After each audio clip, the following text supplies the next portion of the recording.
Welcome to Sweet Dreams Storytelling, where we unwind, relax, and drift into dreamland. I'm your host, Mike, and I'm so glad you're joining me tonight. Let's get cozy and settle in. Story for this evening is our adaptation of a beautiful novel by Mark Twain, The Prince and the Pauper. Chapter 1, Two Boys, One Birth. In the ancient city of London, beneath the shadow of mighty palaces and grimy alleys alike, two cries pierced the air on a cold autumn morning. The first came from the grand chambers of the Palace of Westminster. The second echoed from a crumbling hovel in Offal Court, a slum not far from the River Thames. The world would take notice of only one of these cries, but fate had already decided both boys would change England's story. The first child, Edward Tudor, was born a prince, the long-awaited son of King Henry VIII. Trumpets rang from the towers, church bells pealed in celebration. Couriers raced across the kingdom proclaiming the birth of England's heir. The royal court, adorned in velvet and gold, rejoiced. Nurses cooed over the infant's perfect features, and noblemen whispered of the glorious reign that was surely to come. At the same hour, Tom Canty came into the world, howling from hunger before he even knew its name. His birth brought no music, no blessings, only the weary mutter of his mother and the drunken groan of his father, who had no patience for more mouths to feed. The only one who looked upon Tom with true joy was his grandmother, cruel and superstitious though she was, for she saw in the child another soul to shape, another tool for the family's beggarly ways. Tom's home was a broken ruin, crowded with rats and starving children. The Canty family shared a single room with a hole in the roof and rotting boards beneath their feet. His father, John Canty, was a thief and a brute, feared even in the filth-ridden alleys of Offal Court. His grandmother was no better. His sisters, Nan and Bet, older by a few years, scrounged and begged as they could. Yet amidst this misery, Tom found light. He was an imaginative child, gentle by nature, and curious about everything beyond the alleys. His mother, worn and timid, encouraged his dreams in whispers when his father wasn't near. A local priest, long since cast out from wealth, taught Tom to read and write, secretly and sparingly. But it was enough to open the boy's mind to a world far beyond his grasp. From the very start, Tom was different. Where other boys fought over crusts and coins, Tom dreamt of castles and courts, knights and kings. At night, as rats scurried beneath his cot, he imagined himself in silks, commanding armies or holding court over noble affairs. He practiced bows and courtly phrases in alleyways. He mimicked the speech of merchants and the walk of men with power. His playmates laughed, but some began to call him Prince Tom. Across the city, young Edward Tudor lay in golden linen beneath a royal canopy, watched over by nurses and guarded by silence. Every detail of his upbringing was carefully measured: the temperature of his bath, the timing of his meals, the softness of his blankets. He would grow with the burden of crown-shaped expectations, praised but never free, cherished but never quite loved for who he truly was. The boys, born on the same day in the same city, could not have known of each other, but destiny, always hungry for irony, had already written the beginning of their tale. For though one had everything and the other nothing, their lives were about to intersect in a way no king, beggar, or prophet could have foreseen. And so it was, on that quiet October morning, that the Prince and the Pauper entered the world, two souls wrapped in the same skin of humanity, yet cast into wildly different fates. But fate, like a mischievous hand, was not finished with them yet. Chapter 2, Tom Sips Fantasies. Tom Canty grew quickly, like weeds in a cracked stone path, neglected, unwanted, but stubbornly alive. Offal Court was a miserable place, swamped in filth, noise, and desperation. It smelled of smoke, decay, and the sour scent of poverty. Children ran barefoot through sludge, women quarreled at every corner, and men, gaunt and grimy, skulked about with hollow eyes and trembling hands. In this world, violence was the rule and kindness the rare exception. John Canty's fist often served as punctuation to his sentences, and Tom bore the marks of more than one such lesson. Yet no matter how much pain the world offered him, Tom held fast to the bright kingdom in his mind, a land of castles and knights, of princes and pages, of noble quests and courtly speech.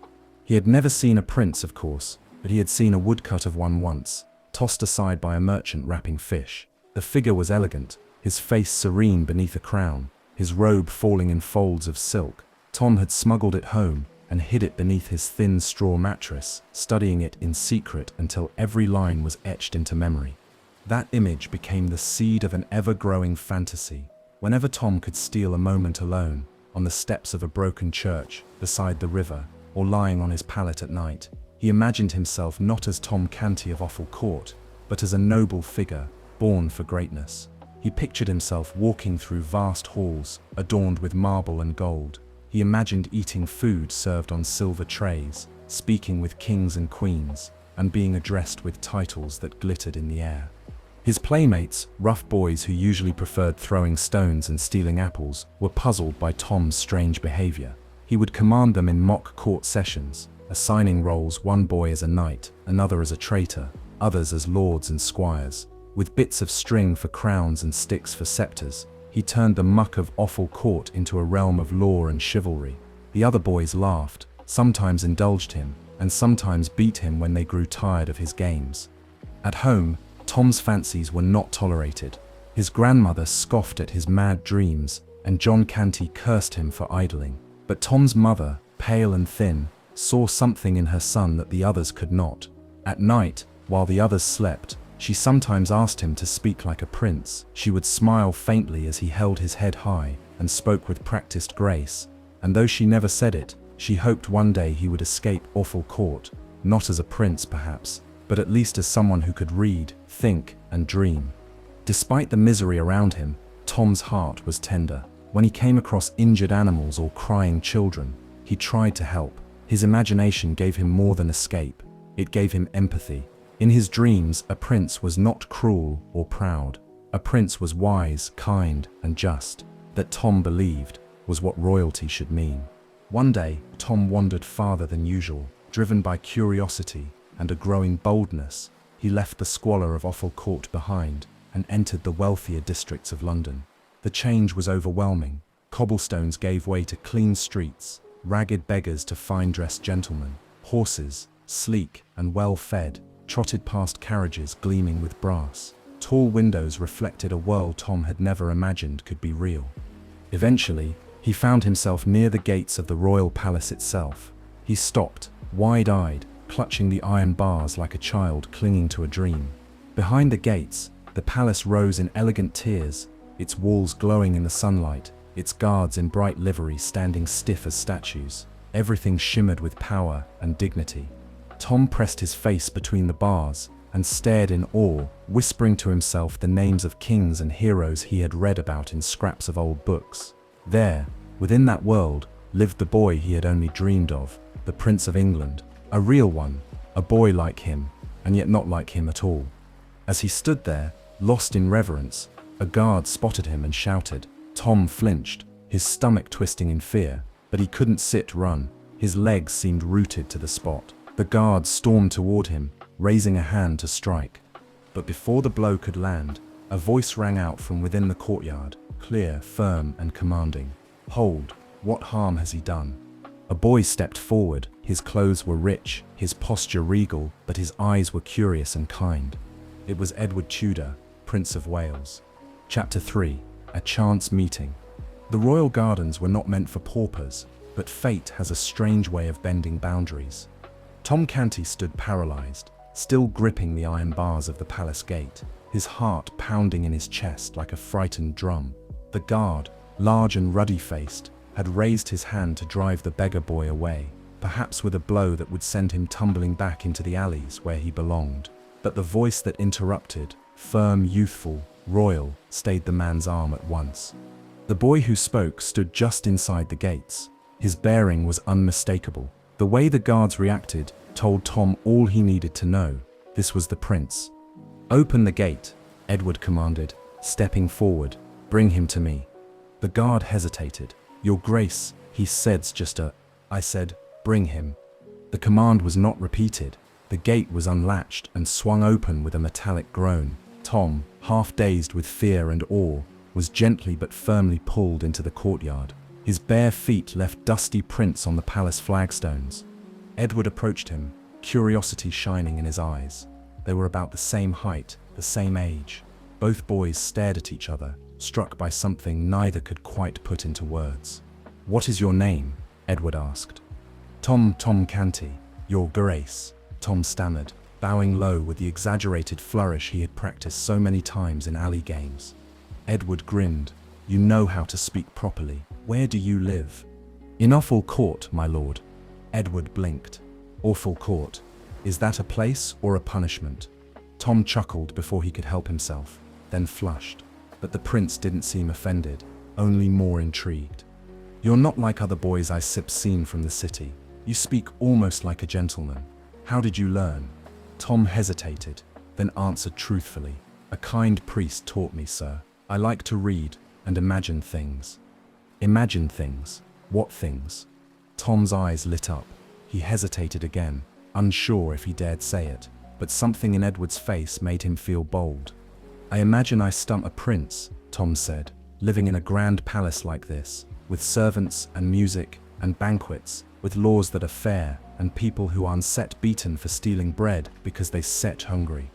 Edward didn't set laugh. He studied Tom for a moment, then nodded. And I imagine I sit not a prince at all, just a boy who can run where he pleases, speak without ceremony, play in the mud, and have friends who don't set bow before they speak. The boys looked at each other in silence. Then Edward smiled. Come inside with me. Tom Sip's mouth fell open. Truly. Of course, you steer not a prisoner, you steer a guest. He led Tom into the palace through a side door. The corridor was cool and echoing, lit by tall windows and hung with tapestries. Every object, golden candelabra, carved stone, smooth polished wood, seemed to Tom like something from a dream. In Edward's private chamber, a fire crackled gently in the hearth. Velvet cushions and rich rugs surrounded a low table bearing fruit, sweetmeats and wine. Edward threw himself onto a divan and motioned for Tom to sit across from him. Eat, Edward said. You look half-starved. Tom needed no encouragement. He reached cautiously for a piece of bread, then a grape, and finally dared a bite of sweet fig. His hands trembled. His eyes darted to the prince, as if expecting to be punished at any moment. But Edward watched with amusement, as if seeing a wild creature tamed by kindness. As they ate, they talked. Edward asked about Tom's life in Awful Court, what the houses were like, how the people lived, what they ate or didn't, how justice was done. Tom spoke hesitantly at first, then with growing confidence. He told stories of beatings in the street, hangings for petty theft, the cruelty of magistrates and soldiers. He spoke of hunger, of mothers begging and children crying, of men turned desperate by poverty and turned away by law. Edward Sip's face darkened as he listened. That Sip's wrong, he said at last. It's Sip's unjust. Tom nodded. That Sip's just how it is, your grace. It shouldn't be, Edward said. Then the tone shifted. Edward asked more questions about how Tom played, what he dreamed, what he thought of kings and knights, and Tom in turn dared to ask about life in the palace, what it was like to have servants and tutors, fine clothes and endless food. Both boys listened with rapt attention, each fascinated by the world the other described. Then Edward stood and approached his wardrobe. He pulled out a set of his own clothes, doublet, hose, cloak, and a jeweled belt. Let's sets change, he said suddenly, just for a moment. Tom Sip's eyes widened. Change clothes. Yes, you put on mine, and I siddle wear yours. It's siddle be like a game. Tom hesitated. But they still think I sim you. Edward laughed. Only for a moment. It salt be fun. And so, with the giddiness of mischief, they changed. The transformation was uncanny. With the clothes swapped, Edward looked like a ragged waif, while Tom, in royal garb, stood tall and regal. They stared at each other, amazed. You look exactly like me, Edward whispered. It sits as if a mirror came to life. They laughed, delighted with their prank. Then, in a sudden burst of excitement, Edward noticed a bruise on Tom's hand, the fading mark of one of John Canty's beatings. Who did that to you? He demanded. Tom shrugged. My father, sir. Edward Sip's expression hardened. That's Sip's barbaric. No one should be beaten like a dog. He stormed toward the door. Wait here, I shall return with justice. Wait. Don't. Tom tried to call after him, but it was too late. Edward, still dressed in Tom's ragged clothes, flung open the door and ran straight into the palace guards. They didn't see a prince, They saw a dirty, wild-eyed intruder. "Intruder," one shouted. "Seize him."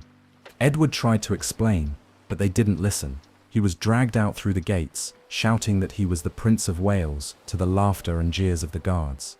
Back inside, Tom stood frozen, stunned, alone in a prince's chamber, in a prince's clothes. The game was no longer a game. Chapter 4: Mirror Lives. For a long moment, Tom Canty stood alone in the royal chamber, the golden silence pressing in on him like the weight of a crown. The fire still crackled in the hearth. Half-eaten figs lay on a silver plate, but the laughter was gone. The prince, the real prince, had been dragged away, mistaken for a beggar, and now Tom stood in his place, wearing his clothes, surrounded by splendor too grand for any dream. At first, Tom didn't move. He couldn't. His limbs were stiff with shock, his mind swirling in disbelief. He reached up and touched the collar of the royal tunic, then the jeweled dagger at his waist. They felt real. They were real. Then panic began to rise. "This isn't set my place," he whispered to himself. "They sit. Come back. They sit. No, I must tell them the truth before it sits too late." But before he could move toward the door, it opened. A tall man entered, richly dressed and stiff with formality. Behind him came several servants. Tom took a step back, heart thudding. The man bowed low. "Your Highness," he said gravely, "the Lord Chancellor awaits your instructions concerning tomorrow fit's audience." Tom opened his mouth, but no sound came. He stared in blank terror. The man frowned. "Is your grace unwell?" Tom swallowed hard. "I am not the prince. I am Tom Canty, from Offal Court." There was a long pause. The man gave a faint smile, indulgent. "A jest, Your Highness." Tom shook his head frantically. "No, I swear it. The prince, he left. We changed clothes. They took him away." The nobleman stepped forward, concern replacing amusement. He glanced at the servants, who looked troubled, then back at Tom. "His Majesty has been under strain," one murmured. "Perhaps a fever." Tom took another step back. "You must find the real prince. He was taken." But the nobleman interrupted gently, soothingly, as one might calm a child.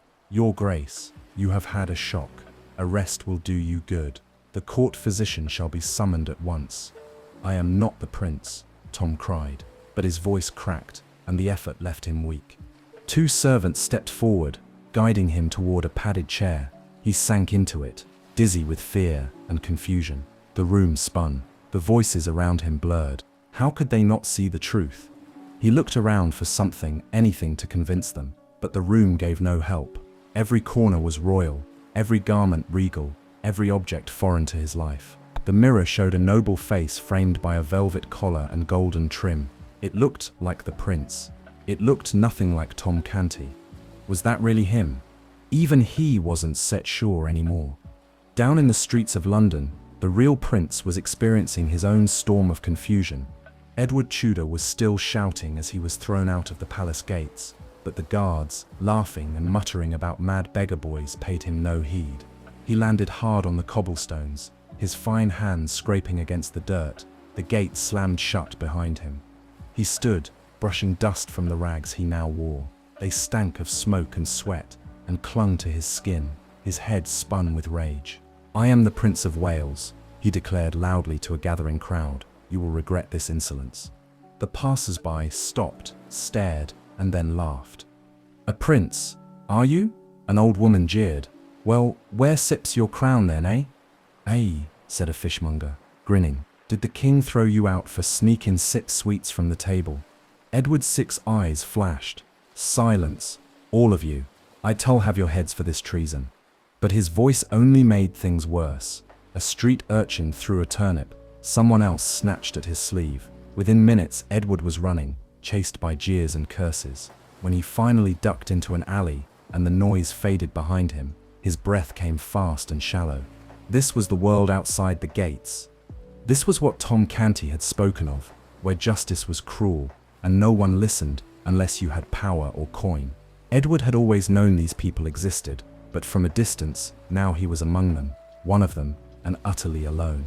Back at the palace, Tom was tucked into a bed larger than any room he had ever lived in. Soft pillows cradled his head. Curtains the color of blood hung from the posts. But he didn't sleep. He lay staring into the velvet canopy above, trying to make sense of what had happened. Every time he closed his eyes, he saw Edward's face, determined, proud, being dragged away. And now, Tom had taken his place. They thought he was mad when he told the truth. They would punish him if he continued to insist. He had to be careful. Perhaps, just for now, he would play along, just until he could explain to someone who would believe him. Someone who had known Edward since birth. Surely they would see the mistake. He would find a way to fix this.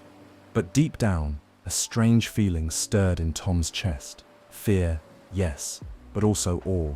He had dreamed of being a prince 1,000 times. Now he lived in the dream, and the dream was real, and sharp, and dangerous. And so, while the true prince wandered the streets in rags, and the pauper lay in a bed of kings, each boy carried the weight of the other's world. The mirror had cracked, and their lives would never be the same again. Chapter 5. Locked Out. The cobblestones were slick with filth, and Edward Tudor's feet ached with every step. His royal shoes, well crafted and perfectly fitted only hours before, had been traded for stiff, tattered boots that pinched and flopped with every stride. The alley was narrow, choked with smoke and the stink of refuse. He stumbled over a crate, caught his balance on a splintered post, and pushed forward into the heart of the city.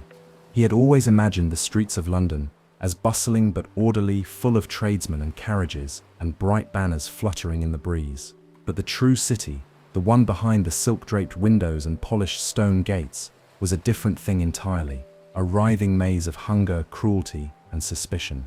As he wandered, Edward repeated the same words to every stranger he met. "I am Edward Tudor, Prince of Wales. I command you, take me to the palace at once." Most replied with laughter. Some cursed him. Others simply walked away, unconcerned. Once he shouted at a baker who was sweeping his threshold, "You are bound by duty to serve your future king." The baker squinted, sized him up, and waved a crusty loaf like a club. "And so'll serve you a hiding. If you don't sit, move along, boy." Edward fled. By nightfall, he was cold, exhausted, and more alone than he had ever been in his life. Meanwhile, in a crooked alley not far from Offal Court, a shadowy figure cursed under his breath. John Canty had returned from his day's work, thieving mostly, and was stomping home with fire in his belly and drink in his veins. He had been searching for Tom all day. The boy had not returned. That alone was enough to earn him a beating. He imagined the excuses the boy might offer: daydreams, games, strange notions of being a prince. No doubt, he would beat those ideas out of him once and for all. But when he reached the squalid little room they called home, Tom was not there. Only Nan, Bet, and the old hag, his mother, sat huddled by the hearth, waiting in tense silence. "Where is he?" Canty barked. Nan lowered her head. "He went out this morning, and no stick come back." Canty Sep's hand struck the table. "Useless brat, he Seps learn." He turned and stormed out again into the streets, furious. But even in his anger, a gnawing unease crept in. Tom had always returned before. Where could he be? Back in the city's heart, Edward stumbled into a quieter lane where the flicker of torchlight glowed against the walls. He recognized the district near the Guildhall. For a moment, hope surged. He could find a magistrate, someone of standing, someone who would believe him. He approached a tall building with a heavy door and pounded on it. "Open, I am the Prince of Wales. I demand an audience with your magistrate." After a pause, the door creaked open. A heavy-set man in robes peered out. "A prince, is it?" he said slowly. "Well, we Sip had kings before who thought they were gods. Come to warm your madness by my fire, eh?" Edward sits, fists clenched. "I am not mad. I was cast out by mistake. There is a pauper in the palace who wears my name and crown." The man sighed. "Another lunatic. Every week we get 3. Before Edward could argue further, he was pushed away. The door slammed shut. Again. The weight of it hit him differently this time. The realization settled coldly in his bones. They truly do not believe me. Hours passed. The sun had long since set, and the moon crept slowly through the fog-drenched sky. Edward shivered, crouched against a wall beneath an archway, arms wrapped around himself. Hunger gnawed at his stomach. He had not eaten since his morning feast. What now felt like a memory from another life. His mind turned to Tom. Was he still in the palace? Was he safe? Or was he being punished, thrown into the dungeons? The more he thought about it, the more he realized Tom would not reveal the truth easily, not by deception perhaps, but by fear. If the nobles thought he was mad, they might force him to play the part. Edward clenched his teeth. I must return. I must find my way back into the palace. I must take my place again. But how? As he wandered again, he passed through a narrow square filled with wagons and fire pits, where beggars slept curled under carts. A filthy man with one eye eyed Edward warily. You lost, little lordling, the man asked, his voice mocking. Edward didn't sit reply. The man grabbed his arm. Those boots sit'll fetch a shilling. Edward shoved him away with surprising force. Unhand me, villain. The man snarled, lunging again. But this time, a tall figure stepped between them. A stick whistled through the air and struck the beggar hard across the back. He yelped and scurried away into the dark. Edward looked up. The man who had saved him was ragged but tall, with a strong jaw and noble bearing hidden beneath grime. He wore a battered cloak and carried himself like a fallen knight. You st've got a sharp tongue, lad, the man said, but a tongue one sit save you in these streets. I didn't ask for your help, Edward said coldly. The man smiled. That sip's all right. I didn't ask for thanks. Name Sips, Miles Hendon. Edward hesitated. I am Edward Tudor, Prince of Wales. Miles raised an eyebrow, but didn't laugh. Are you now? I am. Miles studied him. Well then, your grace, come with me. These streets will eat you alive. Edward drew himself up. I do not take orders. And I didn't make them, Miles said with a shrug. But I sip got bread and a warm spot by the fire. Come or done fet. He turned and walked off down the alley. After a moment, Edward followed. And so, locked out of his palace and his name, the true prince began his strange new life, sheltered for the night by a wanderer with a curious past and a heart more noble than any title could claim. Far away, behind guarded walls, a pauper slept in royal linens, surrounded by men who bowed at his command, still dreaming of the day this charade might end. But fate had only just begun its game. Chapter 6. Tom, the Reluctant Prince.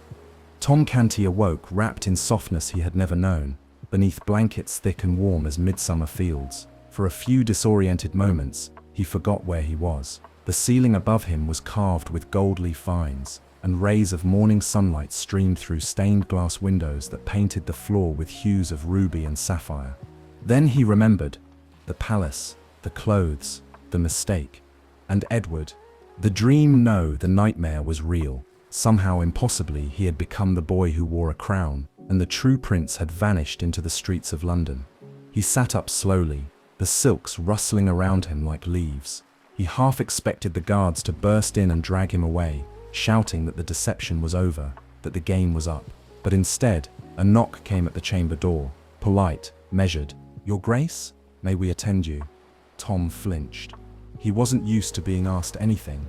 The doors opened, and a small army of attendants swept in, grooms, valets, pages, tutors, all bowing and moving like parts of a great well-oiled machine. Before he could protest, they were dressing him, washing his face, combing his hair, brushing dust from his sleeves that wasn't even there.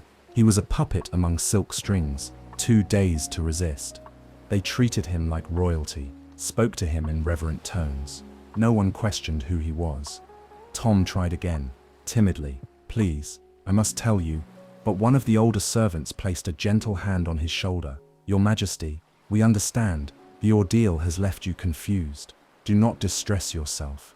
And just like that, the words were dismissed. A short while later, Tom found himself in the royal dining hall. It was a cathedral of marble and gold, with banners bearing the royal crest fluttering from high rafters. The tables stretched so long it seemed to vanish into the distance, laden with meats, fruits, cakes, and silver cups filled with wine. Tom's stomach turned at the sight of it. So much food, enough to feed everyone in Offal Court for a week, maybe more. He sat at the head of the table, surrounded by nobles who watched him closely. Each bite he took felt like an act of theatre. Each sip of wine was measured. He tried to mimic what he'd seen in his imagination, how princes must behave. He remembered his games in the alleyways, pretending to speak nobly, to gesture with dignity. Now those games were the only things keeping him from betraying the truth with every twitch. Midway through the meal, a courtier leaned in and asked him about a legal matter, a small point of land inheritance, dry and complex. Tom blinked. He didn't even understand the words. But then, something inside him shifted. He couldn't pretend to be wise, but he could be kind. He looked at the man and said softly, "Let it be judged with mercy." The noble blinked, others murmured. A few exchanged glances, but no one challenged him. After breakfast, the lessons began. Latin, French, law, scripture, etiquette. Tutors filed in one by one, speaking to him as if he were already versed in everything they taught. Tom tried to keep up, nodding when he didn't understand, fumbling through recitations, pretending he had only forgotten, not that he'd never known. He was overwhelmed, but he was also quick-witted. His days of dreaming had trained his mind to imagine, to adapt. He began to listen closely to every word, storing them, fitting them together like puzzle pieces. What he lacked in education he made up for in hunger to survive. Still, the weight of it all bore down like iron. They expected him to rule, to judge, to be strong and clear and certain. But he was a beggar boy in a borrowed skin. That evening, after the formalities, Tom was led to a small private chamber, the prince's sanctuary. At last alone, he sank onto a cushioned bench and buried his face in his hands. He whispered into the silence, "Edward, where are you?" A knock came. Tom jumped. This time, it was a boy, pale, sharp-eyed, with a slight stoop and ink-stained fingers. "Your Grace," he said, bowing awkwardly. "I am Humphrey, your royal secretary, assigned to evening records." Tom looked at him. The boy seemed barely older than he was. "You stir not afraid of me," Tom said. Humphrey shrugged. "I've been acting strangely, but I think Eustra's still in there, just confused." Tom stared at him. Something softened in his chest. "I simmer not the prince," he said quietly. "I simmer Tom Canty, from Offal Court." Humphrey said nothing at first. Then, "And I sip, the Archbishop of Canterbury." Tom smiled bitterly. "You don't sit believe me." "No," said Humphrey. "That I sit help you anyway. That sit's what friends do." Tom said nothing, but nodded. It was more than he could have hoped for. That night, Tom lay in the royal bed again, but sleep did not come. He thought of Edward, out there somewhere, cold and lost. He thought of his mother and sisters, probably frantic with worry. He thought of John Canty, and shuddered. He had to find a way to fix this. He couldn't go on pretending forever. One day soon, someone would see through him. But until then, he would try to be a prince worth remembering. Far from the palace, the real prince slept fitfully in a stranger's borrowed cloak, his dreams filled with firelight and laughter that was not his own. And so both boys, caught in lives not their own, continued their strange journeys, one in velvet, one in rags, each learning that to wear a crown or bear the burdens of the poor takes more than appearance. It takes strength and heart. Chapter 7. Edward Sepp's trials begin. The morning after Edward Tudor slept in a borrowed cloak, the world greeted him not as a prince, but as a problem. He awoke beneath a crumbling archway, muscles aching, stomach growling, hair tangled with dust. The hard stones of the alley had left patterns on his face. Miles Hendon was already up, leaning against a barrel nearby, absently chewing a piece of stale bread. He looked down at Edward with one raised brow. "Sleep well, Your Majesty." Edward sat up stiffly, blinking at the faint light filtering through the grime-streaked windows of the alley. For a moment he forgot where he was. Then it all rushed back. The guards, the mocking laughter, the cold night air, the reality of being mistaken for someone he was not. "I must return to the palace," Edward said firmly.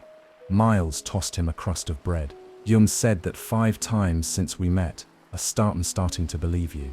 Edward caught the bread but didn't eat it. "Then take me there. If you believe I said I'm the prince, you are bound by honor to help me." Miles smirked. "I believe you stir something, lad. Mad, maybe, or playing a very bold jest. But there sips something in you, a way of talking, of holding yourself, that sips not common." Edward stood, brushing himself off. "I am not common. I am the Prince of Wales, and if you are an honorable man, you will not make me beg again." Miles straightened, suddenly more serious. "All right then. Let Founts find you a bath first. You start starting to smell more like Offal Court than Westminster. But the day would bring neither baths nor comfort. As they made their way through the crowded streets, Miles doing his best to keep Edward out of trouble, the city turned against them. London was in unrest. Rumors swirled of the king's declining health, of factions scheming for power, of harsher laws and growing desperation. The streets crackled with tension. And Edward, with his high-born voice and defiant gaze, didn't blend in. He shouted at a shopkeeper for scolding a crippled child. He tried to stop a constable from whipping a man in chains. Each time, Miles had to drag him away before the mob turned on them. But the real trouble found them when they crossed into a market square near Southwark. Edward, appalled by the treatment of a beggar boy, pushed his way forward and declared, "I forbid this in the name of the crown." A woman gasped. A merchant laughed. A man with a sour face and heavy stick stepped forward. Another royal brat. "We have had 3 this week already. Think you, sir, the king, do you?" "I am the king," Edward said, voice cold and steady, "and you shall be punished for your insolence." The man struck him across the cheek. Edward staggered back, stunned. Before he could react, rough hands seized him. "We sipf got a mad one here. Send for the constable." Miles tried to intervene, but was shoved aside.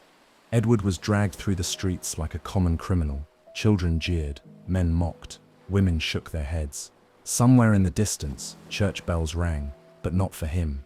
He was thrown into a holding cell behind a tavern used by the constables, little more than a hole in the wall, with bars across the front. The straw was soiled, the air thick with mildew. Edward pressed himself against the far wall, trembling, not with fear, but fury. This is how they treat the poor. This is the justice Tom spoke of. Hours passed. No one came for him. No one bowed. No one listened when he said his name. He was another forgotten child, in a city that didn't care. Outside, Miles paced restlessly. He had money enough to bribe the constable, but he hesitated. If Edward was truly mad, was it wise to indulge him? And yet, something about the boy gnawed at him. That strange dignity, that fire in his eyes. "I sep seen nobles," Miles muttered. "They sep to usually fools. But you speak like a king." Finally, as dusk fell, he barged into the constable's office. "Unpel take the boy," he said. "He seps my ward. Poor lad is been lost in fever for days. Thinks he seps royalty." The constable narrowed his eyes. "And if he cuts a throat tomorrow, thinking he sets delivering royal justice?" Miles pulled out a coin pouch. "Then you can arrest me, but he seps not a criminal. He seps confused. Let me deal with him." After some grumbling and the clink of silver, Edward was released. They walked in silence for a while through the shadows of the city. Finally, Edward spoke. "You bribed them." "Aye," Miles replied. "I do not wish to be bought and sold like livestock." "You weren't it. You were freed. You may believe yourself a prince, but down here gold opens more doors than names." Edward looked away. "It shouldn't stet." "No," Miles said softly.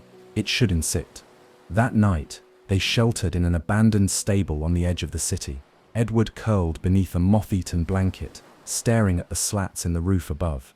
He had tasted power, and now he had tasted powerlessness. Each left a bitter taste. But he was not broken. If anything, the fire inside him burned hotter. "I will return to the palace. I will reclaim my name, and when I do, things will change." In the darkness, Miles dozed by the dying fire, one hand resting on the hilt of his old sword.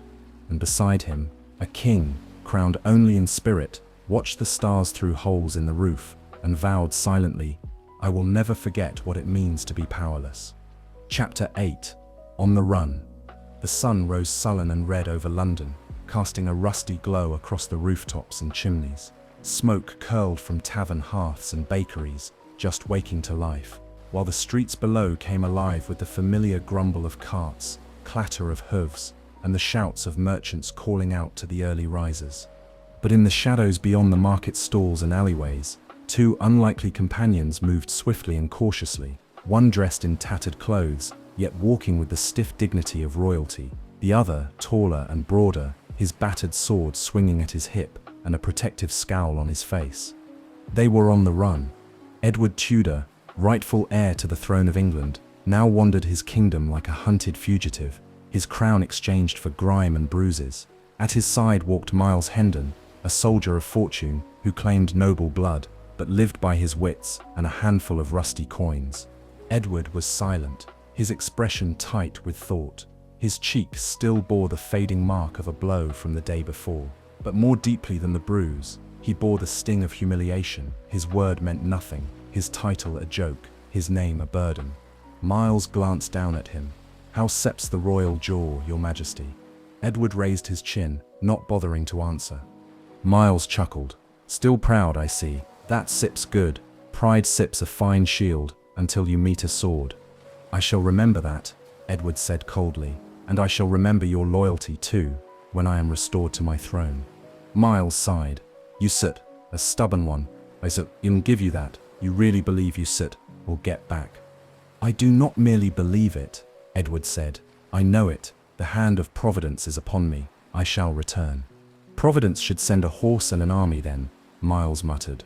They traveled south out of the city, hoping to escape the tightening grip of suspicion. Whispers had begun to spread, a child claiming to be the prince, a former soldier harboring a lunatic, a strange pair fleeing justice. Each town they passed through brought fresh dangers. In one, Edward tried to speak on behalf of a beggar being whipped in the square, and the crowd turned on him. Miles had to drag him away again, shielding him with his cloak as rotten vegetables flew through the air.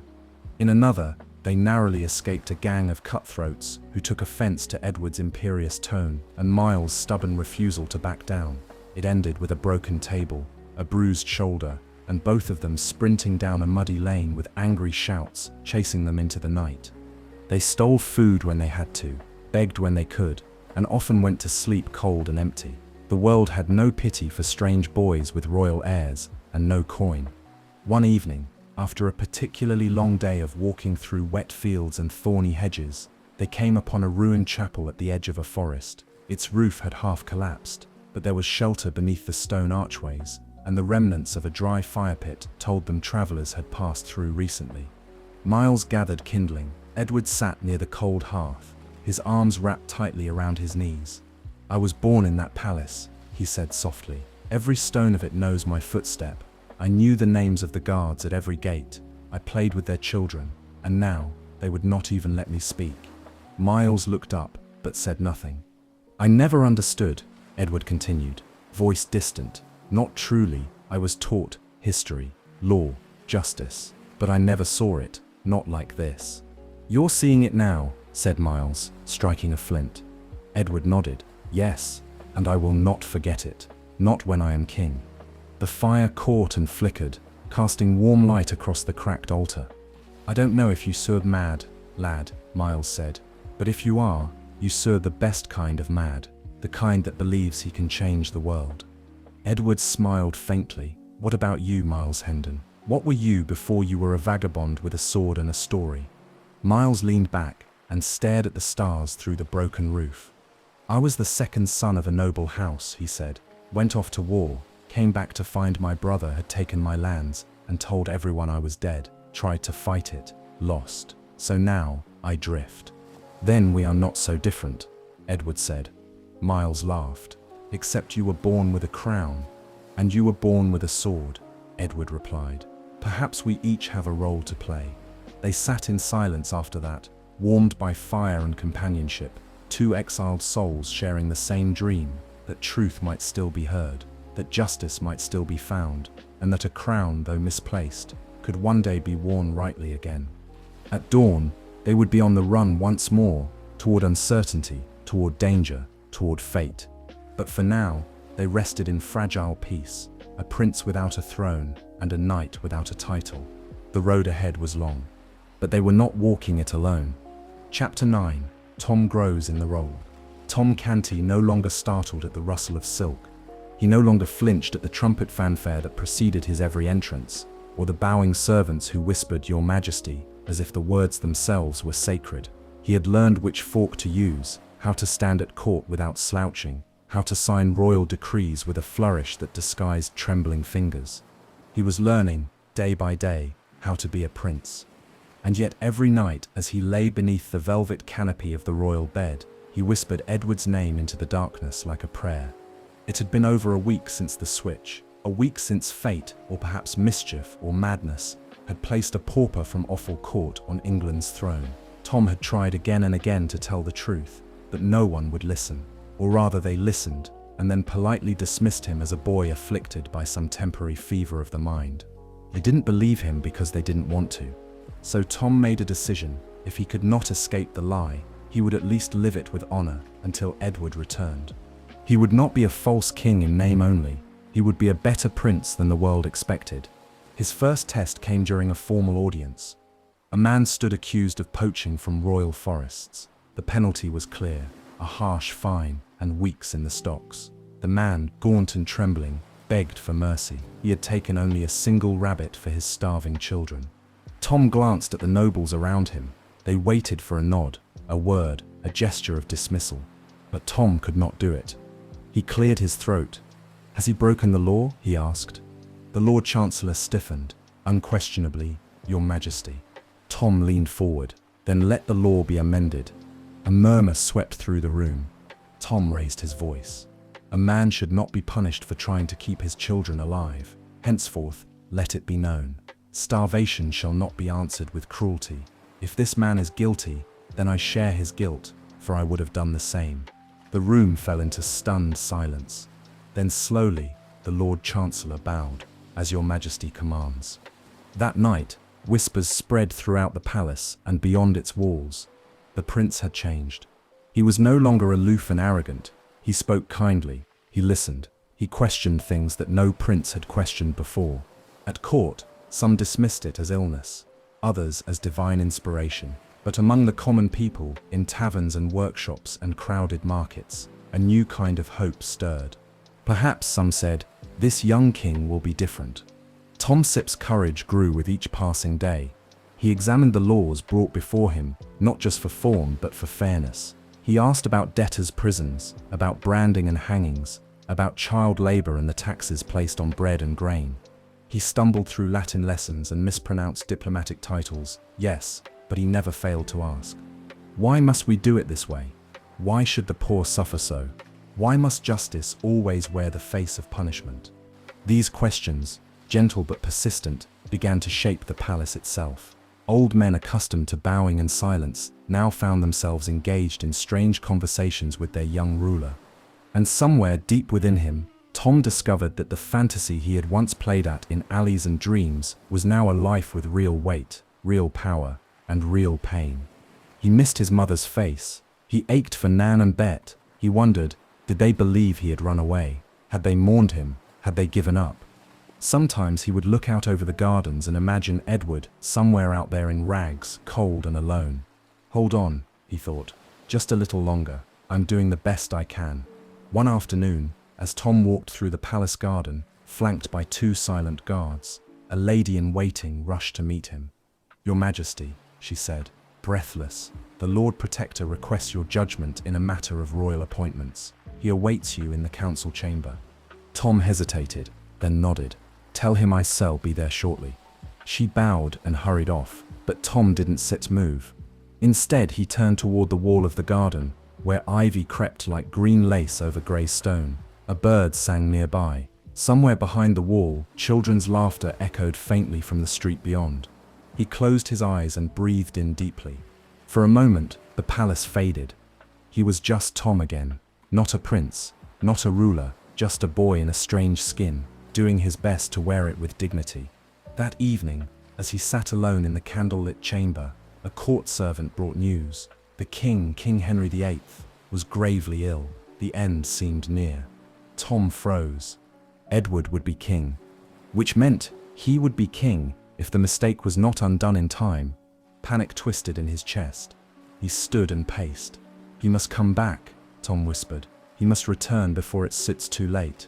The thought of wearing the crown, truly wearing it, was terrifying. He had learned much, but he was not the prince. He never had been. And he didn't want to rule, he just wanted his life back, and for justice to live on beyond him. That night, as the bells tolled midnight across the Thames, Tom sat by the window and looked to the stars. Wherever you are, Edward, he murmured, please hurry. Chapter 10. in the streets. The road was dry, the wind harsh, and the city now far behind. Edward Tudor, prince in rags, walked with blistered feet and a quiet rage burning beneath his skin. He had thought he knew England. He had thought the world beyond the palace was difficult, but just. He had thought his name was a shield. He had been wrong on all counts. Edward and Miles Hendon had left London behind to avoid the eyes of watchful guards and curious crowds. They moved through villages and farmlands, sleeping in haylofts or abandoned barns, eating what they could scavenge or buy. With each step farther from the capital, Edward hoped they were closer to a solution, to someone who might recognize him, believe him, and help him reclaim his birthright. But in truth, the deeper they wandered into the countryside, the deeper they stepped into a kind of England Edward had never been taught to imagine. This was not the England of tapestries and court musicians, of polished floors and perfumed halls. This was the England of bruised knees and calloused hands, of men who broke their backs for bread and women who bore children only to watch them starve. And in this world, justice was not blind, it was brutal. They passed a woman being led to a pillory in a market square, her face streaked with tears. Edward demanded to know her crime. She fed her dying mother without paying the bread tax, said a guard. Stole a crust. Stole, Edward asked. The man shrugged. The law says theft, doesn't say why. Miles held Edward back as the prince trembled with fury. She should be pardoned, Edward whispered. Nobody here's listening to pardons, Miles said. In another village, they watched a boy, no older than Edward himself, lashed in front of the church. His father stood nearby, expression flat, resigned. What has he done? Edward asked the gathered crowd. A woman replied, he sang songs mocking the lordship's tacksman. They called it treason. Treason. He sits a child. Not to them, he is inset. Edward turned away, his jaw clenched. He had thought the worst crime was impersonating a prince. Now he saw that the greatest crime was poverty. That night they stayed in the loft of a kindly shepherd who asked no questions and offered warm broth. Edward stared at the fire as it crackled in the hearth below, the shadows dancing on the walls. He had barely touched his food. Miles finally said, "You look like you've been staring through ghosts all day." "I have," Edward replied. "I have seen more truth in 3 days than in 13 years at court." He looked over at Miles, eyes fierce. "Did you know it was like this?" Miles didn't answer immediately. He pulled his cloak tighter around his shoulders. "I knew some of it," he admitted, "but it's easy to look away when you still got a full belly and a warm bed, harder when you're the one in the stocks." Edward nodded slowly. "They speak of laws," he said, "but those laws are not justice. They are tools, used by the rich to keep the poor in fear." Miles didn't argue. "I was born to rule," Edward continued, his voice steady but low. "But what good is a crown if I know nothing of my people? What good is power if it protects only those who already have everything?" "You've seen more in a week than some kings see in a lifetime," Miles said. "Then let it matter," Edward replied. The next day, they were caught in a sudden downpour and forced to take shelter in the corner of a local inn's stables. Wet straw clung to their clothes, and the scent of manure hung heavy in the air. As they waited for the rain to pass, a conversation reached their ears, men speaking in low, mocking tones near the stable door. "Did you hear? The prince is ill again. They say he mutters nonsense about being a pauper.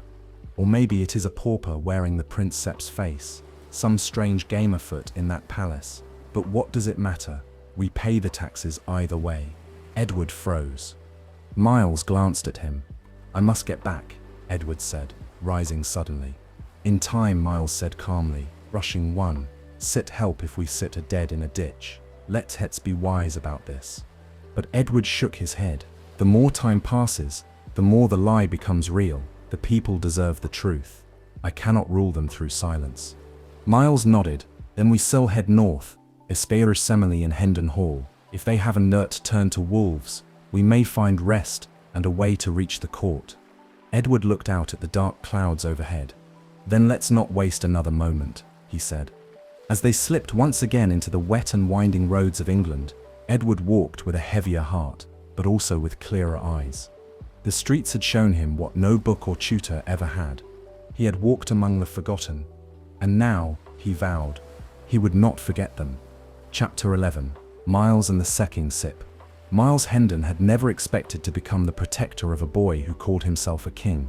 He had fought in wars, slept in ditches, and been double-crossed by his own brother, but nothing had prepared him for the strange, proud, sharp-tongued child who now rode beside him on a borrowed cart pulled by a groaning mule. Edward Tudor, so he claimed, sat with his chin high, posture straight despite the bumping and jostling of the road. His clothes were threadbare, his boots too large and caked with mud, but his manner still utterly regal. Miles couldn't help but admire the boy's conviction. They were headed toward Hendon Hall, the Hendon family estate some 30 miles from London. Miles had not seen it in years, not since his father died and his elder brother Hugh, sully, cunning and ambitious, had seized everything: title, lands, and even the woman Miles had loved. He didn't know what waited for him there. But it was the only place he could think of where they might rest, plan, and perhaps send word to someone at court who might actually recognize the boy. If Edward was who he claimed to be, then they were running out of time. As the days passed, the bond between Miles and Edward deepened in quiet, unspoken ways. At first Miles had humored the boy. It was easy to write Edward off as mad, deluded perhaps by a fever or too much imagination. But then came the way he spoke of court politics, of people in the palace by name, of matters of state in astonishing detail. Miles had met noblemen before. Most didn't know what a wheat tax was, much less how it crushed a farmer's livelihood. But Edward did. There was no boast in his words, no clever act, just certainty, as natural to him as breathing. One night, after Edward gave a precise description of the royal apartments in Westminster, down to the carved dragon above the Queen's drawing-room door, Miles sat in stunned silence beside their campfire. "You know things no beggar could," he admitted. "And I met lords who couldn't carry themselves half as well." Edward simply said, "Because I am Edward Tudor, and I will reclaim my throne." Miles didn't argue, not anymore. In towns along the road, Edward still insisted on calling himself the Prince of Wales, though they had learned to be discreet. His temper remained sharp. He took offense easily, especially when insult was directed toward the poor or the powerless. Once at a roadside inn, he saw a serving girl slapped by her master for dropping a cup. Edward rose from his stool with fire in his eyes. "She is a child," he said. "I strike her again, and I shall have your head." The innkeeper laughed, but Miles stepped in.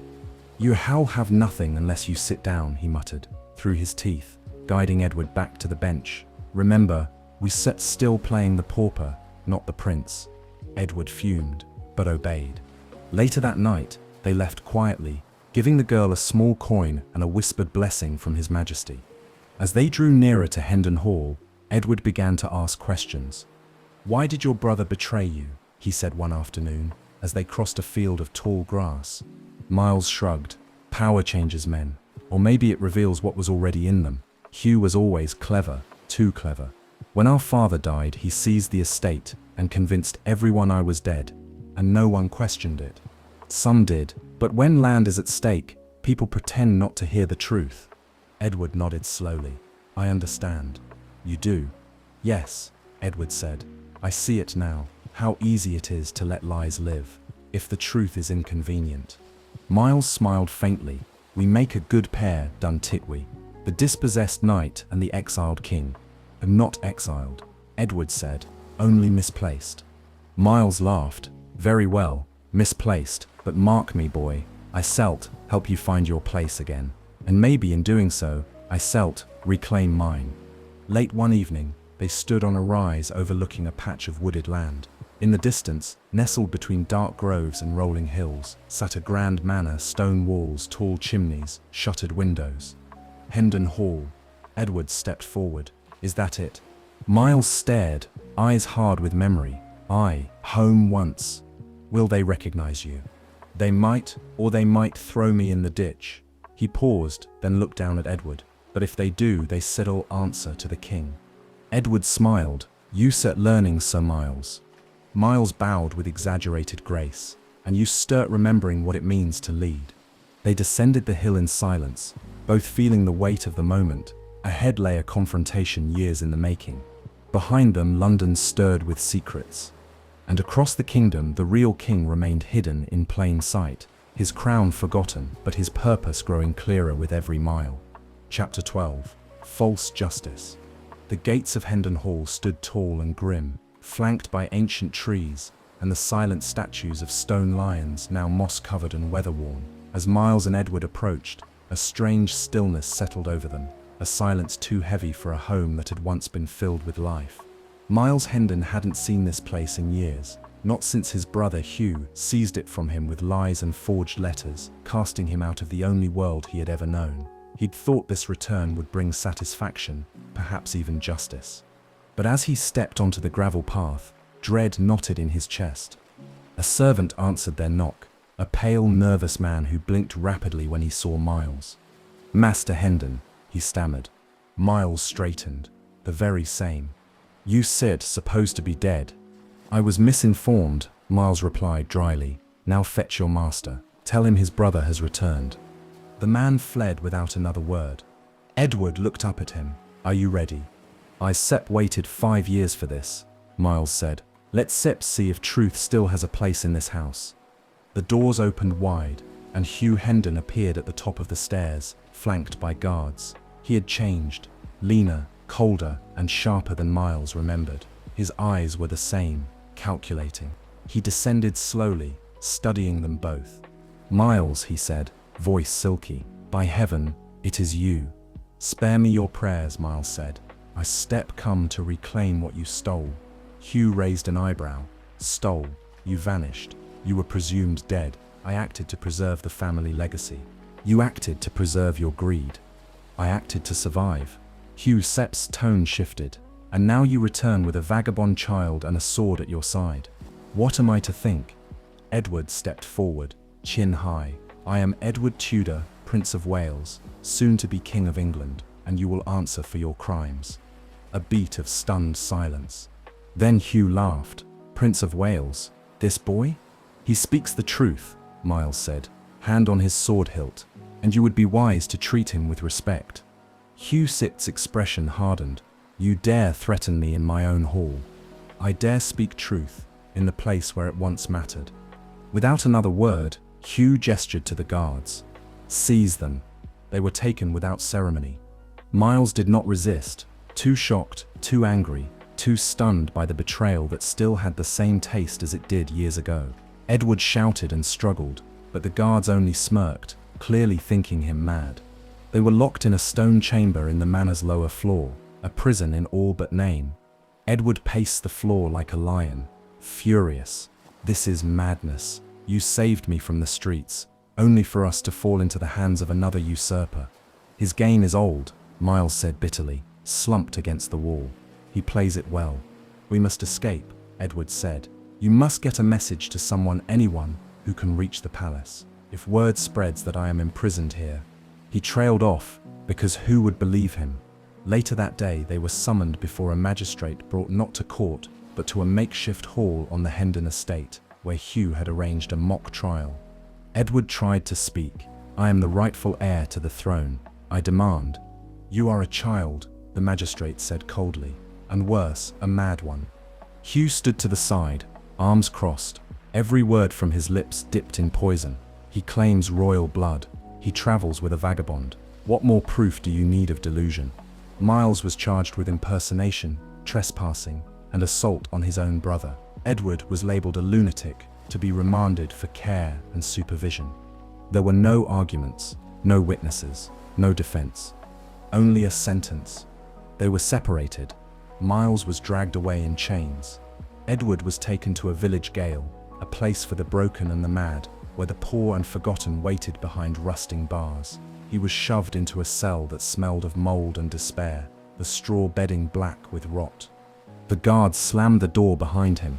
"Rest easy, little prince," he said, chuckling. "The world sits safer with you locked away." Edward sat down, shaking with anger and helplessness. He had seen injustice, but this was personal, not just a broken system, but a deliberate effort to silence truth, to twist it.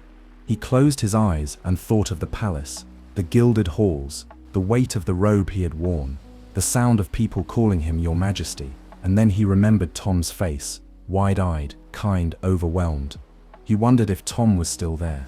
If he knew Edward was gone, if he had given up hope, but Edward had not.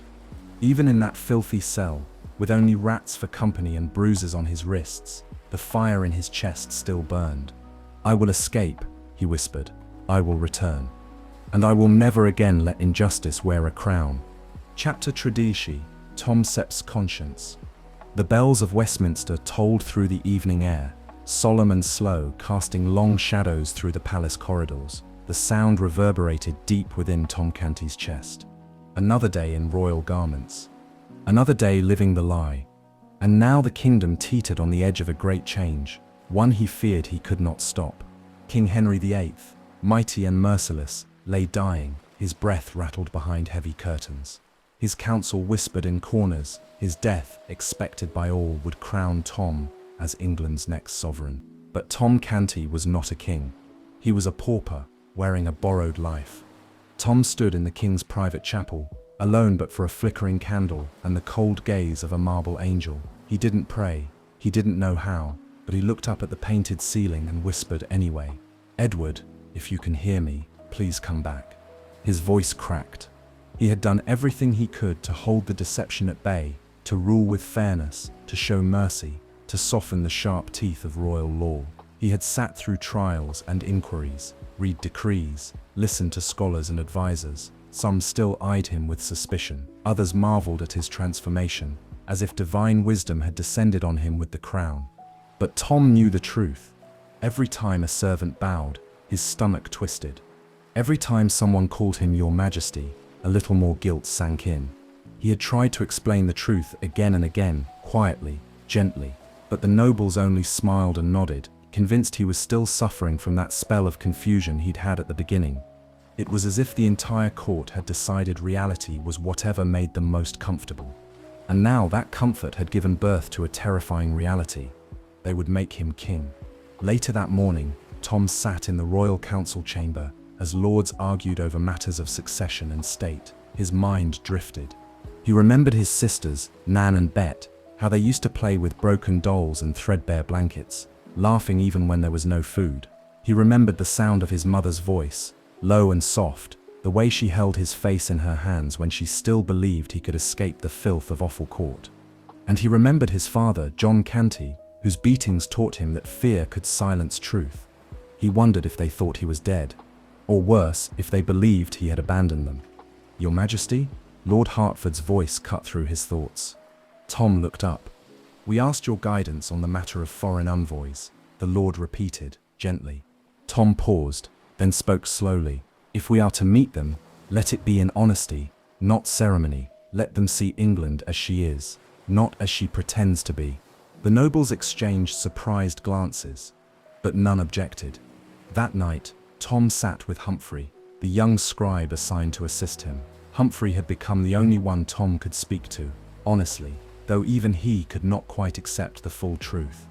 "I dream of Offal Court," Tom said softly, "not as it was, but as it could be." Humphrey glanced up from his papers. "You Sepp changed the way the guards treat the beggars at the gate. You Sepp freed men from prison who would Sepp died unjustly. You are changing things." "But I don't sit belong here," Tom whispered. "I am a shadow wearing another boy Sip's skin, and that boy, the real prince, could be suffering while I sit on silk cushions." Humphrey lowered his eyes. "Then why don't that you stop?" Tom didn't set answer at first. "Then because if I walk away now, England will have a king who never saw the poor, who never slept in rags, who never cared about justice.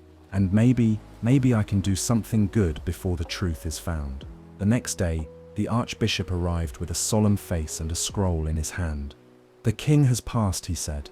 The room fell to silence. Then he turned to Tom. "The crown now rests with you, Your Majesty. The coronation shall be held within the fortnight." Tom felt the world tilt. He heard the words, but they landed on him like stones. He had no more time. If Edward did not return soon, if no one discovered the mistake, Tom would be crowned king in name, in law, in legacy. He would be trapped forever in a life he never asked for. That night, alone once more in his chamber, Tom stared at the golden crown resting on red velvet across the room. It was beautiful. It was terrible. He rose, crossed the room, and gently picked it up. It was heavier than he expected. He turned it in his hands and said quietly, "You deserve this, Edward, not me." And then, as if carried on the wind, he thought he heard a whisper. "Hold on. Chapter Vierzen, coronation looms." The bells of morning had barely stopped tolling before the hammers rang out again, this time in celebration. Black drapery was torn down and replaced with crimson. The palace that had only just mourned King Henry VIII now pulsed with new life as England prepared to crown his heir.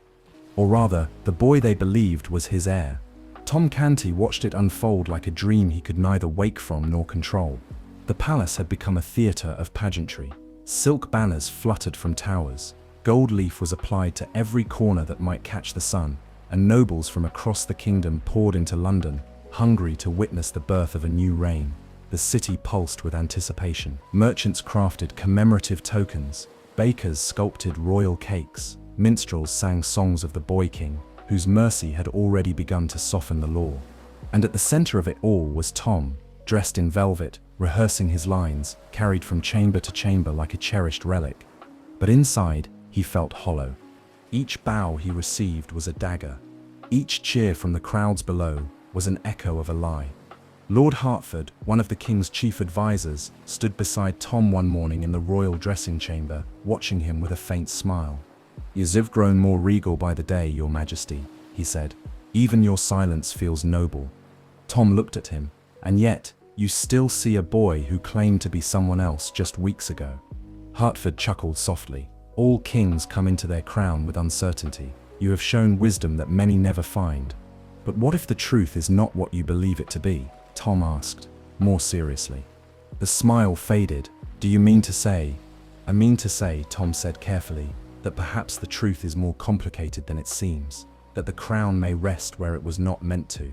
Hertford looked at him long and hard, then said in a measured tone, "England cannot afford complications. The people need a king. You are that king, now." And with that, he bowed and left. Tom stood before the mirror in silence. The boy reflected back at him wore royal robes and a chain of office that glittered in the morning light. But beneath the silks, his eyes were still those of Tom Canty, child of Offal Court, born with nothing, pretending to be everything. The coronation was set for 5 days hence.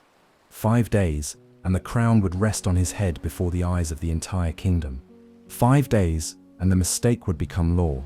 Elsewhere, in a stone cell not fit for animals, the true Edward Tudor sat shivering beneath a damp blanket, bruised but unbroken. He had tried to explain himself to every guard, every visitor. No one listened. Some mocked him, others pitied him. One even struck him when he refused to eat. But he had not given up. Each night he scratched marks into the stone with a broken nail, counting the days, remembering the date of the coronation.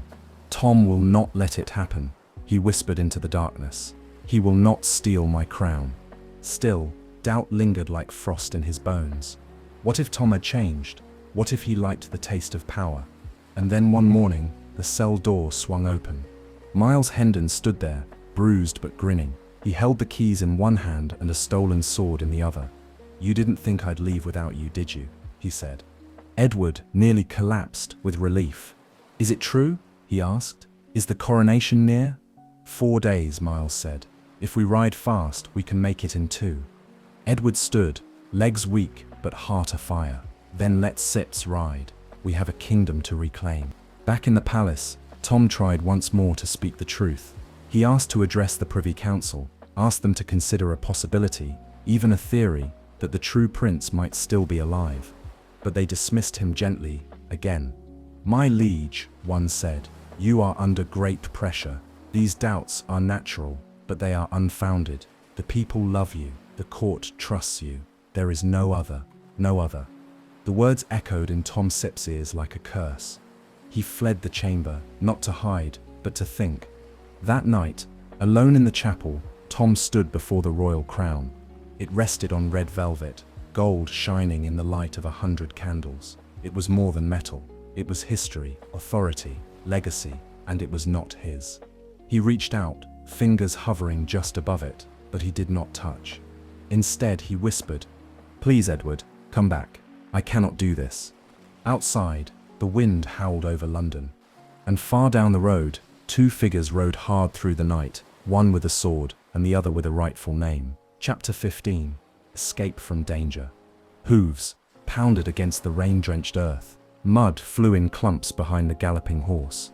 Trees blurred past in streaks of green and brown. Beneath a sodden cloak, Edward Tudor clung to the saddle, his jaw tight, his eyes locked ahead.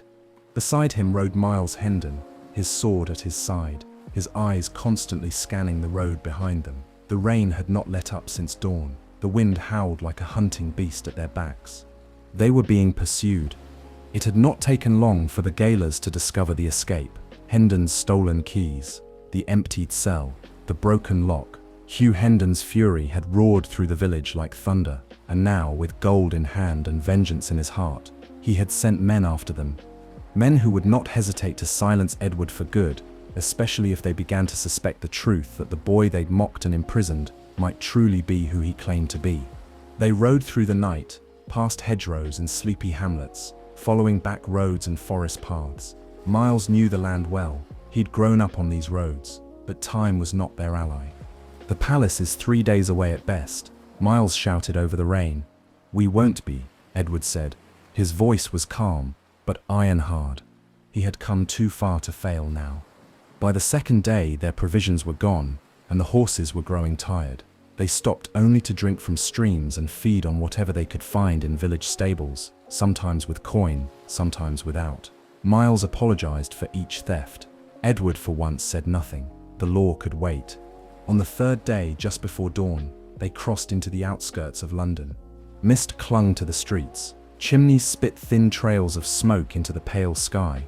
The city, always a hungry, restless thing, stirred to life with the clatter of carts and the cries of dockworkers along the Thames. Edward leaned forward in the saddle, was set close.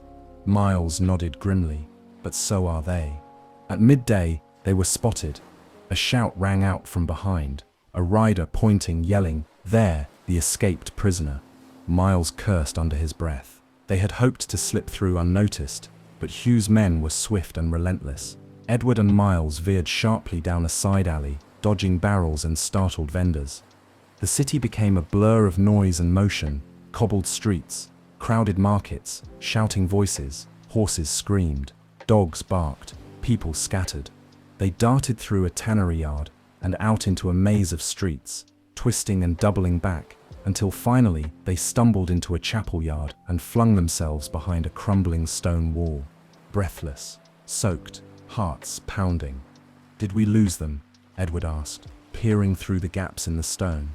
"For now," Miles said, "but they scour the city."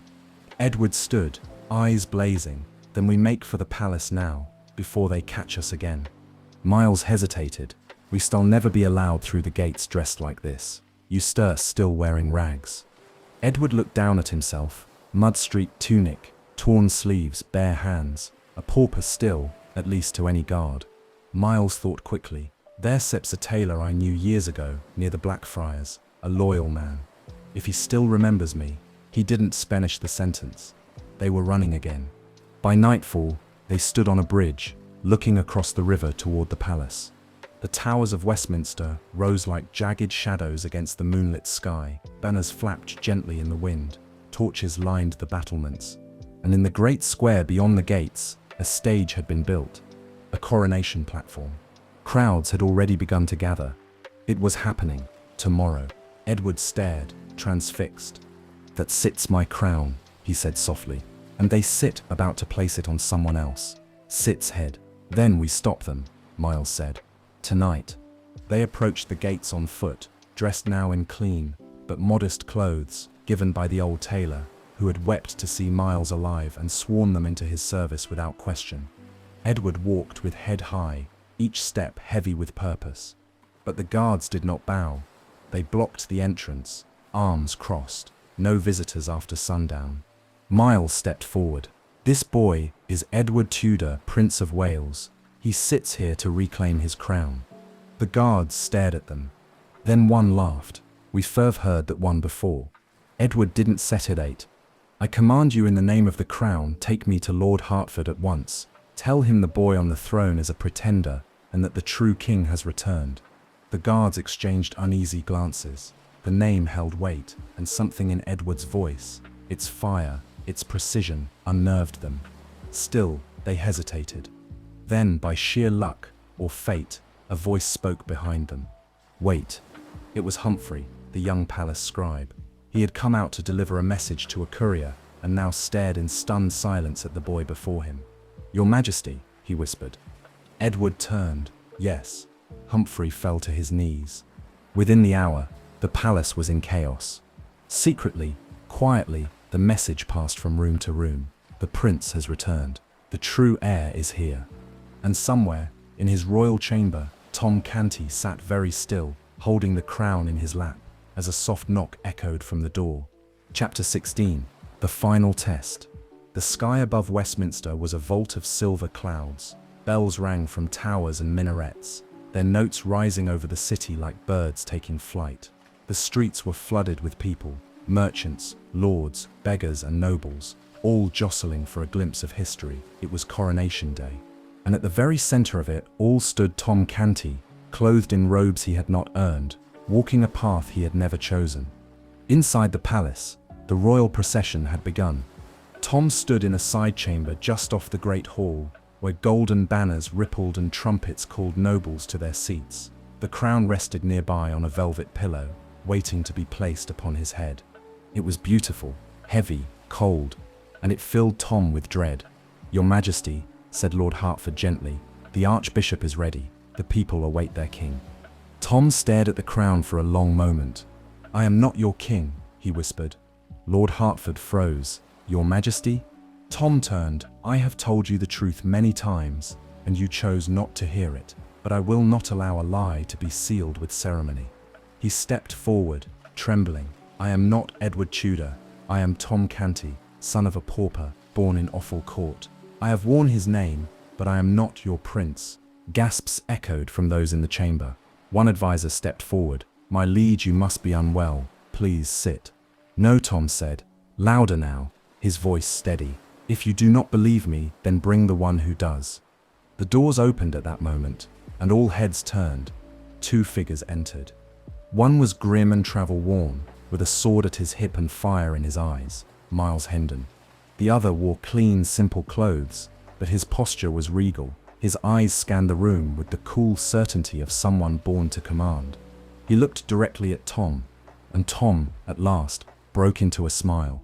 Edward, he breathed. Gasps again. Confusion. Whispers flew like birds trapped in rafters. Edward stepped forward. This boy speaks the truth. I am Edward Tudor, Prince of Wales, now heir to the throne of England. The nobles looked to each other, then to Lord Hertford, and then to the two boys, so alike in appearance it was uncanny. But now, something deeper than clothing or posture separated them. In Tom's eyes, there was kindness, humility. In Edward's authority, sharpened by hardship. Prove it, a lord demanded. If you are the true prince, prove it. Edward stepped forward calmly. He named the color of the Queen's private chamber walls, recalled the scar on Lord Hertford's left hand from a hunting accident no one outside the palace knew of, described the layout of the royal nursery, the secret phrase used by the old king when sending private messengers, the hidden passage behind the library tapestries. Silence, then a murmur. Then, as if summoned by destiny itself, the Great Seal of England was brought forth, the one object only the king could use. It had been missing since the day of the switch. All efforts to find it had failed. Tom stepped forward, hands trembling. He pulled a small pouch from inside his robe and opened it. The seal rested inside. I found it in the chamber weeks ago, he said. I didn't know what it was, only that it felt important. I hid it, fearing punishment. Edward stepped forward and took it from Tom Sepp's hands.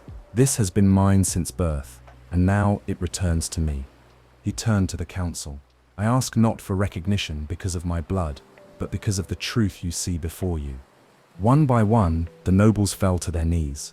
Long live the king, Lord Hertford said quietly, and others followed. Long live King Edward VI. Tom stood silently. Edward turned to him. You could have taken it all. You could have worn the crown, but you didn't set.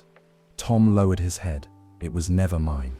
Edward smiled, gentle but royal now in every inch. And yet you wore it more nobly than most. He turned to the court. This boy Tom Canty saved my crown. He ruled in my place with mercy, wisdom, and honor. Let him be known as a friend of the crown. Let him live in comfort, with his family safe, and the respect of this court." Tom Sip's eyes filled with tears. Later, as the real coronation began, trumpets blaring, the crown lifted high over Edward's head, Tom stood among the crowd, no longer dressed in royal robes, but honored nonetheless.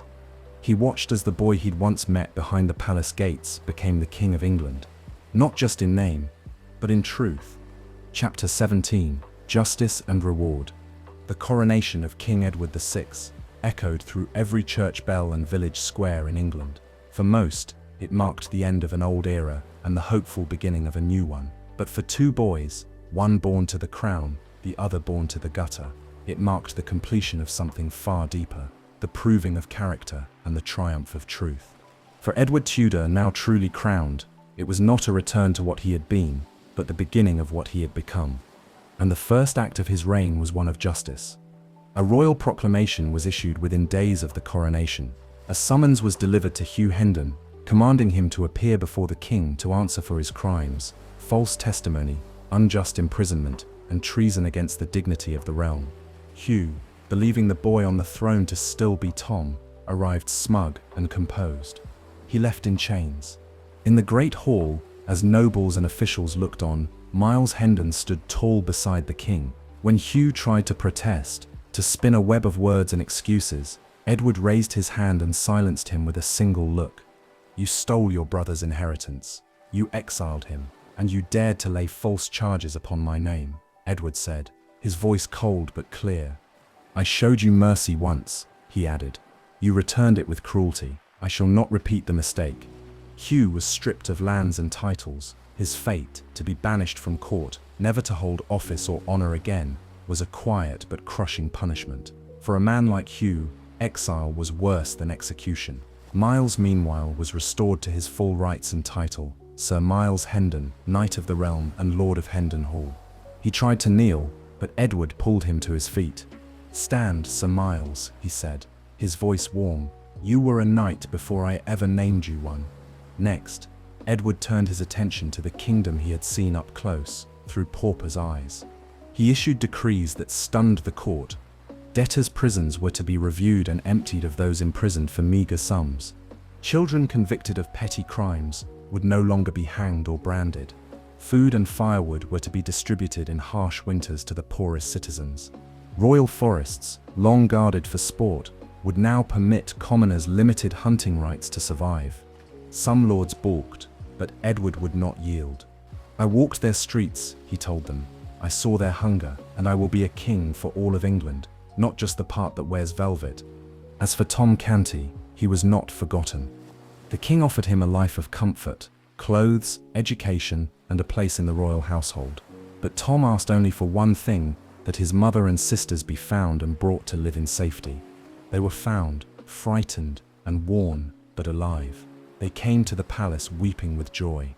John Canty had fled the city, his name now feared and cursed. He would never again darken their doorstep. The king honored Tom's request. His family was moved into a fine home near the palace gardens, where they wanted for nothing. But Tom, grateful and humble, chose a quieter path. He did not want riches, he wanted purpose. And so Edward made him royal advisor on matters of the common people, a title never before seen in court, created by a boy who had once begged for scraps. One evening, after all the ceremonies and trials had passed, Edward and Tom walked together in the palace gardens. They said little, no words were needed. At one point, Tom paused and looked at the stars above the rooftops. "I sometimes still feel like I'm dreaming," he said quietly. Edward nodded. "So do I." "You saved me," Tom added, "even when I didn't know how to save myself." "You saved me," Edward replied, his voice soft. "You taught me how to be a king." They stood side by side in silence, two boys who had walked in each other's shoes, who had felt the weight of both rags and crowns. And together, they had changed the course of a kingdom. Chapter 18. A King Remembered. Years passed. The streets of London changed slowly, like stones softened by rain. New buildings rose, old customs fell away, but within the heart of the city, and in the memories of those who had lived through it, A single reign stood out like a star in the night sky. The reign of Edward VI, the boy king who had once walked the world in rags. Though his time on the throne was brief in years, it was vast in meaning. His legacy endured far beyond the length of his life. Because he had been changed, and because he had changed England in return, Edward never forgot where he had been. He never forgot the cold of a prison cell, the taste of stale bread, the sound of laughter meant to humiliate. He never forgot the woman whipped for stealing food to save her child, the boy branded for singing a seditious rhyme, the silent pain in the eyes of his people. And because he remembered, he ruled not with fear, but with understanding. His court, once a fortress of formality and distance, became a place where voices from every class were heard. He summoned farmers and blacksmiths, merchants and midwives, asking questions no king before him had dared ask. What burdens do you carry? What would make your life less cruel? What law have I never seen that harms you every day? Nobles grumbled, of course, but they could not stop him. For Edward spoke with the conviction of someone who had lived the truth, not just heard of it from behind silk curtains. He was still young, still learning, but he was no longer naive. As for Tom Canty, he remained at the king's side, not as a curiosity, but as a trusted voice. He dressed modestly, spoke gently, and visited the city often, walking its streets with familiarity. He never forgot where he came from, nor did the people forget him. Children in rags would run to him, and he would kneel to speak to them, never from above, always as an equal. They called him the good commoner, and they were right to. In time, Edward grew ill. His health, never strong, began to fail while he was still in his teens. Courtiers feared the loss of the crown, and the realm held its breath. But Edward did not fear death. He had already done what most kings never did in a lifetime. He had walked among his people and earned their love not with power but with humility. He called for Tom in his final days. The two sat in a quiet room filled with light, no crowns between them, no ceremony, just two friends who had once traded lives, and had, in doing so, discovered themselves. "If I had not met you," Edward said softly, "I might have become just another tyrant in gold." Tom took his hand. "If I had not met you, I might never have believed the world could be better." Edward smiled. "Promise me you still keep fighting for them." "I swear it." And when the king passed, the kingdom mourned, not just because he was young, but because he had understood them. He was not remembered as Edward the Magnificent or Edward the Conqueror. He was remembered as Edward the Just, the boy king who had worn both crown and rags and had ruled with a heart forged in both. And Tom Canty, he lived a long life. He never took a title, never wore fine jewels, but when people saw him they bowed, not out of duty, but out of respect. He advised kings, he protected laws, he gave his wealth to the poor and his wisdom to any who asked. He never forgot Edward, and he never let the kingdom forget, either. So when the people of England speak of justice, they do not speak only of laws and courts, they speak of a story of two boys who traded places and saw the world through each other's eyes. And in that moment of change, they shaped a kingdom forever. Thanks for spending this quiet time with me here at Sweet Dreams Storytelling. I hope you're feeling relaxed, peaceful, and ready for a restful sleep. As we say goodnight, let the calm background music guide you gently into dreamland. Before you go, don't forget to like the video and subscribe, and until next time, rest well.